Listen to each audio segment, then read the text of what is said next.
Assalamualaikum warahmatullahi wabarakatuh.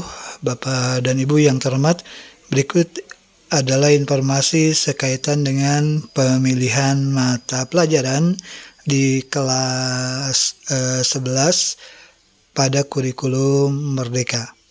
Bapak dan Ibu yang terhormat, bila di kurikulum 2013 ada peminatan dan lintas minat, maka di kurikulum Merdeka ini tidak ada, yang ada adalah pemilihan mata pelajaran, bukan lagi peminatan dan lintas minat.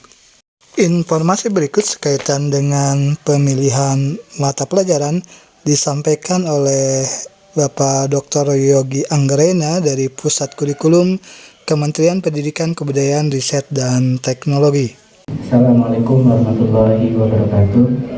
Lalu untuk pemilihan mapel, untuk saat ini kebetulan di Kemen 56 intinya kan ada dari dua kelompok mata pelajaran, itu bisa milih 4-5 mata pelajaran dari dua kelompok. Dari satu kelompoknya saat ini masih dibatasi 3 mapel dari satu kelompok, jadi masih bisa fisika, kimia, biologi 3 ya, 1 dari bahasa Inggris, minimal dari dua kelompok.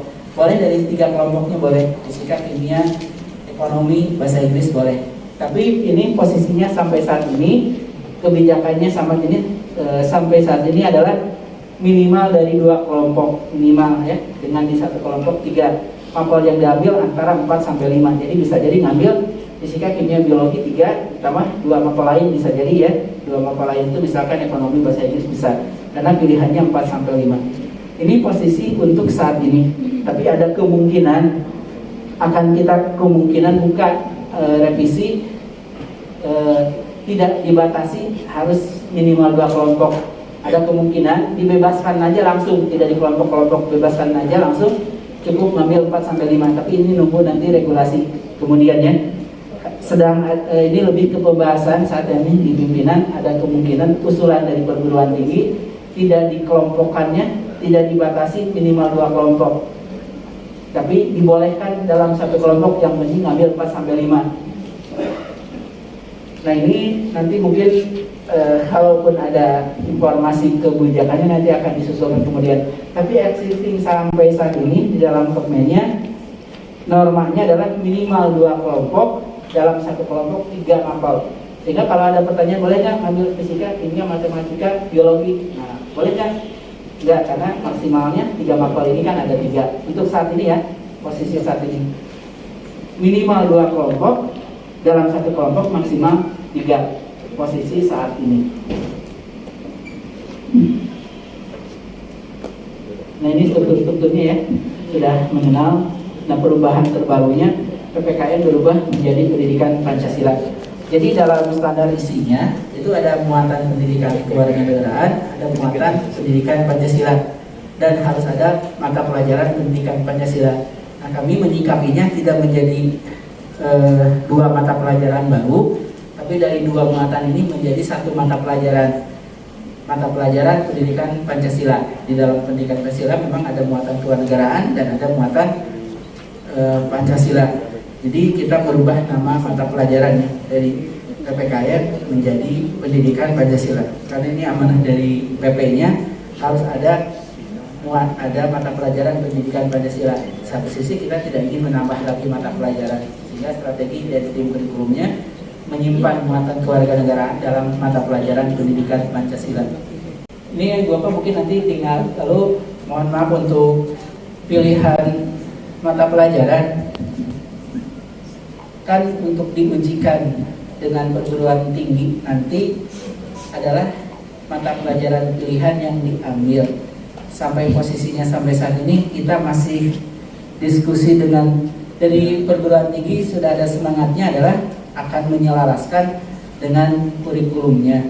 Tapi saat ini yang belum ketemu adalah mata pelajaran pilihan yang diujikannya apakah 0, apakah 1, atau 2.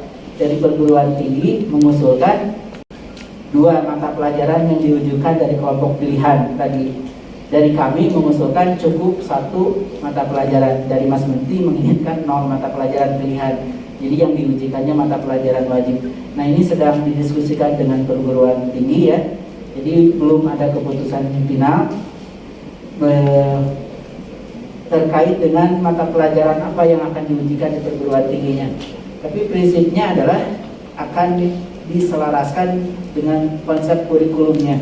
Sehingga kenapa tadi usulan tadi akan dibuka tidak dibatasi dari 2 kelompok, itu termasuk bergenang usulan dari perguruan tinggi, menghendaki karena bisa jadi ada siswa yang memang ketertarikannya seluruhnya di kelompok IPA. Kalau kita batasi dia paksakan ke kelompok lain kan belum tentu buku justru katanya tidak memerdekakan. Maka ada kemungkinan hal itu dilakukan revisi. Itu yang posisinya saat ini. Jadi diskusi terakhirnya adalah terkait dengan pilihan mapel ini masih didiskusikan. Semoga ini dalam jangka cepat, informasinya minggu ini perguruan tinggi dengan Mas Menteri akan ketemu kembali. Ini sebenarnya dalam minggu kemarin pun ketemu agak rutin ini ketemu untuk memutuskan, karena perguruan tinggi merasa ada otonomi terhadisasi, tapi yang mereka janjikan adalah mereka akan menyesuaikan dengan kurikulumnya. Nah, tinggal ini lagi menyepakatinya apakah nanti 2 mapel atau 1 mata pilihan yang diujikan. Ini yang sampai saat ini masih diskusi. Kalau yang mapel wajibnya sudah sepakat, yaitu matematika dan bahasa Inggris. Tapi kan seluruh siswa ngambil matematika dan bahasa Inggris. Tinggal pilihannya antara 2 mata pelajaran atau 1 mata pelajaran. Pilihan yang diambil siswa yang akan diujikan. Jadi kalau 2 mata pelajaran misalkan kedokteran, kalau 2 mata pelajaran biologi kimia, kalau teknik misalkan matematika fisika misalkan ya. Itu kan 2 mapel. Tapi kalau 1 mungkin ke teknik cukup fisika. Nah, itu yang sekarang lagi disusun. Keinginan kita sih cukup 1, biar siswa ngambil mapel apapun, misalkan sudah ngambil 4 mata pelajaran, siswa udah ngambil fisika, ngambil matematika, biologi, lalu ngambil ekonomi, pas saat kuliah itu berubah-ubah tuh lebih fleksibel gitu, harapan kita. Jadi kalau misalkan siswa udah ngambil biologi, ngambil ekonomi, ngambil matematika, ngambil sosiologi misalkan, oh mau ngambil kedokteran udah ngambil biologi, oh mau ngambil teknik udah ngambil fisika, oh ngambil informatika udah ngambil matematika, oh ngambil berubah pikiran lagi, ngambil manajemen sudah ngambil ekonomi. Harapannya kalau 1 lebih fleksibel walaupun siswanya berubah-ubah pikiran. Tapi perguruan tinggi tentu masih ingin 2. Nah, itu yang saat ini informasinya belum bisa kami fixkan ya, antara 2 atau 1 masih didiskusikan langsung dari Mas Menteri dengan perguruan tinggi. Itu yang pemilihan mata pelajaran, karena rekomendasinya tentunya akan kira-kira dia akan melanjutkan ke perguruan tinggi. Ditanya kan ingin kemana, tentunya akan sesuai dengan rekomendasi mata pelajaran yang perlu dipilih. Nah, ini teman yang ditugaskan untuk menyusun panduan pemilihan mapel itu sebenarnya di teman-teman Direktorat SMA Ibu Rina dan Ibu Rina di sini. Jadi menagihnya nanti juga Rina untuk panduan pemilihan mata pelajaran. Jadi akan banyak yang menanyakan mana panduannya, ini sedang dikerjakan oleh Bu Rina. Nah, Bu Rina belum bisa menerbitkan karena masih ada 1 yang masih mengganjal. Mengajarnya adalah rekomendasi yang akan diujikan di perguruan tinggi itu mata pelajaran apa. Nah, ini kan masih menunggu. Kalau ini sudah terbit, mungkin panduan mapel pilihannya pun, panduan pemilihan mapel sudah bisa diterbitkan. Itu Ibu Bapak mungkin dari saya, Pak An, terkait dengan hal ini. Terima kasih. Assalamualaikum warahmatullahi wabarakatuh. Demikian Bapak dan Ibu informasi sekaitan dengan pemilihan mata pelajaran pada kurikulum Merdeka. Semoga informasi ini bermanfaat dan menginspirasi Bapak dan Ibu dalam melaksanakan kurikulum Merdeka di Satuan Pendidikan Bapak dan Ibu. Terima kasih atas perhatiannya. Mohon maaf bila ada salah dan keliru. Wassalamualaikum warahmatullahi wabarakatuh.